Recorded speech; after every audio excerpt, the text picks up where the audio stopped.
செட்டியாரு அதாவது எனக்கு பழகி இருக்குதான் போகணும். நம்ம ரெண்டு பேரும் பேசி எவ்வளவு நாள் ஆகிறது. ஒரு பள்ளத்தாக்கு உண்டுமானால் பாருமையா இதுவரை நான் பார்த்ததே இல்லையாமா, இன்னைக்கு தானம்மா உன்னை பாக்குறேன். பேசி இருந்து போகலாம் என்று சொல்லும் போதே இசைக்கியமையானவள் அந்த கல்லியடி முட்டுக்கை கூட்டி வருகின்றார். பார்த்தால் இசைக்கியமையானவள் என்ன ஒடிக்கிறேன் என்ன ஓடிக்கிறேன்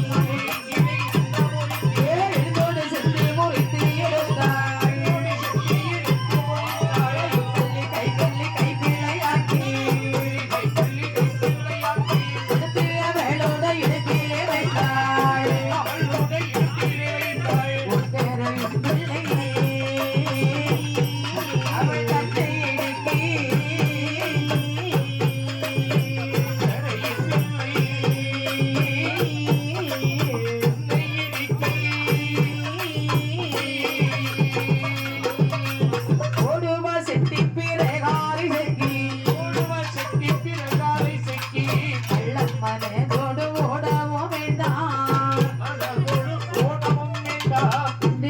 சொல்லி இசைக்கமையானவள் கள்ளி கொப்பை உடித்து பிள்ளையாக்கி கொண்டு அங்கே செட்டியுடைய முன்பில் வருகின்றார்.